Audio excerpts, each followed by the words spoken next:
The wind howled across the Kentucky wilderness, sweeping through the cracks of a small wooden cabin.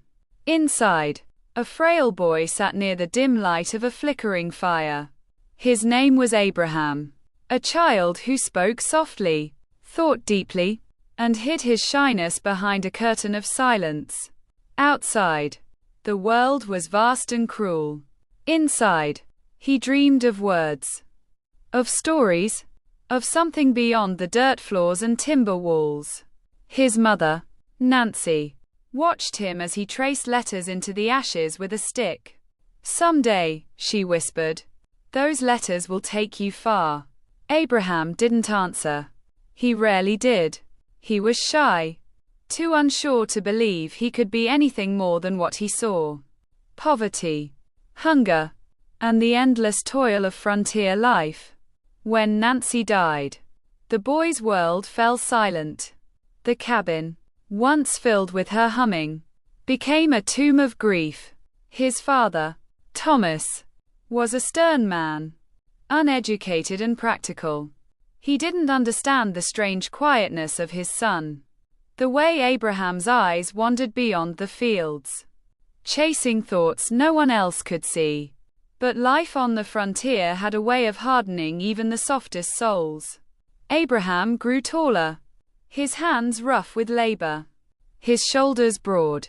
Yet, inside him, the same quiet fire burned, a longing to understand. He borrowed books from neighbors, walking miles barefoot through forests and rivers just to hold a few pages of someone else's thoughts. The Bible, Aesop's fables, Shakespeare. Those words became his companions, his teachers, his escape. When he read, the world changed. The room seemed to glow. He wasn't just a poor boy anymore. He was part of something bigger. An idea, a dream, a nation being born out of chaos and courage. Years passed. The boy became a man, tall and awkward, with eyes that carried both sadness and kindness. He worked as a rail splitter, a store clerk, a postmaster. People laughed at his lanky frame and his slow, deliberate speech. "Abe's a good man," they'd say, "but he's too shy for the world." He'd smile, tip his hat, and walk away. Yet behind that shy smile, something was building. A strength forged by loneliness. A courage born from humility. One evening, standing by the glow of a tavern lamp in New Salem, Illinois, Abraham found himself surrounded by men arguing about politics. Their voices were loud, confident, filled with the certainty of those who never doubted themselves. Abraham listened, silent as always. But when they turned to him, the tall, awkward clerk, and asked what he thought, something unexpected happened. He spoke. The words came slow at first, like a stream breaking through ice. But then they gathered force. Measured, thoughtful, full of quiet conviction. The room fell silent. Every eye turned toward him. His voice was not the voice of power, but of reason. A voice that carried honesty, empathy, and truth. When he finished, the men nodded, stunned. One of them muttered, "That boy's got something in him." From that night, something shifted inside Abraham. For the first time, he felt the weight of his own voice. And the strange, humbling realization that people were willing to listen. He began to study law, reading by candlelight after long days of work. He had no mentor, no money, and no formal education. His only tools were determination and the will to keep learning. His friends often found him lying on the floor of his small cabin, surrounded by open books, whispering words under his breath as if afraid to wake the silence. They teased him, the shy lawyer with the funny walk and the sad eyes. But clients began to come, drawn not by his confidence, but by his honesty. In a world of loud men, Lincoln's quiet sincerity became his strength. Still, he carried his insecurities like shadows. When he spoke in public, his voice sometimes trembled. He would joke about his appearance, his long limbs, his rough clothes, as if to disarm his own fears. He never forgot where he came from, and he never believed himself better than those H.E. served. But the young lawyer from Illinois was witnessing something dark growing in America. A division deeper than poverty or pride. The question of slavery haunted him. He saw men sold like cattle, families torn apart, and laws written in favor of cruelty. His heart burned, but his shyness held him back. Who was he to speak against the world? And yet, he couldn't stay silent. One night, he stood alone under the vast Midwestern sky, the stars like cold fires above him. "If I stay quiet," he whispered, "I'll be no better than those who do wrong." The wind carried his words into the darkness, and something inside him stirred. The old fire from his childhood, the one that never truly died. He began to speak more. At local gatherings, in courtrooms, at public debates. His voice, once timid, grew stronger, steadier. People began to notice not his awkwardness, but his wisdom. He spoke of justice, of unity, of the moral heart of the nation. The shy boy from the wilderness was slowly becoming something greater. A man whose quiet courage would one day echo through history. But for now, he was still Abraham. Humble, self-doubting, walking dirt roads with torn shoes and a book in his hand. He had not yet imagined the White House. He had not yet faced the war that would tear a country apart. All he knew was that he could no longer stand still while others suffered. And in that decision, not made in glory, but in silence, the path to the presidency began. The years rolled on like restless thunder across the American plains. Abraham Lincoln, the shy lawyer from Illinois, had begun to speak for something larger than himself. His speeches were no longer just arguments in court. They were battles for the soul of the nation. And yet, every time he stepped before a crowd, his heart still raced. He would fidget with his hands, glance at the floor, and begin with a self-deprecating joke to calm his nerves. But then his eyes would lift, and something miraculous would happen. The shyness melted away. His words found rhythm, strength, and light. He spoke not like a politician, but like a man who had wrestled with doubt and pain and still believed in hope. People began to gather wherever he went. Farmers, blacksmiths, housewives. They came not for spectacle, but for truth. His voice was raw, human, filled with both sorrow and promise. He spoke of freedom, of the equality of all men, of a nation too noble to be divided by chains. But the world he faced was brutal. America was splitting apart, North against South, free against slave. Powerful men in Washington sneered at the idea that a rail splitter could rise among them. They called him uneducated, awkward, a joke in a cheap suit. Lincoln heard the laughter, and it cut deep. Behind closed doors, he would sit alone, his long hands clasped, the weight of the world pressing against his chest. He doubted himself. He always had. And yet, every time he thought of giving up, he remembered his mother's voice. "Someday, those letters will take you far." So he kept writing, kept speaking, kept believing. It was in 1858 that his destiny began to unfold. The debates with Stephen Douglas, the towering senator of Illinois, became national theater. Thousands gathered beneath the open sky to hear two men argue over the future of slavery. Douglas spoke with the thunder of authority. Lincoln spoke with the quiet conviction of conscience. When it was his turn, Lincoln would step forward slowly, his tall frame casting a long shadow.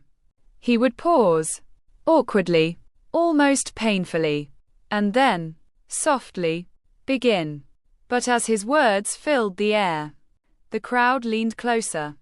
They could feel something different in him. Honesty, clarity, a soul unafraid of truth. He said, "A house divided against itself cannot stand." Those words struck like lightning. The audience fell silent. Even his opponents felt the tremor of something historic. It was not the voice of a politician. It was the voice of a man who had found his purpose. He lost that election, but he won something greater. The hearts of a nation searching for integrity. Years passed. The world grew darker. States seceded. The nation trembled on the edge of civil war. And then, in 1860, the impossible happened. The shy boy from Kentucky, the self-taught lawyer, the man mocked for his awkwardness, was nominated for President of the United States. The news reached him on a windy afternoon in Springfield. He sat quietly when they told him, staring out the window at the rustling fields. For a long time, he said nothing. Then he whispered, "If this is my duty, then I must be equal to it."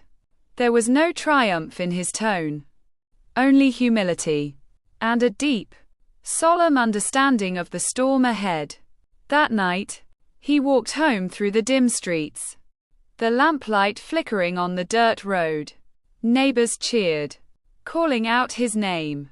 "President Lincoln," they shouted, but he only smiled faintly, tipping his hat, and kept walking. Inside his small home, Mary Todd Lincoln watched as he sat in silence. "You've done it, Abe," she said softly. "You're going to change history." He looked at her, eyes wary but calm. "Mary," he said, "I only hope I'm not destroyed by it." The White House awaited him. But so did war. The timid boy who once read by firelight was now the leader of a fractured nation. Every day, letters arrived on his desk.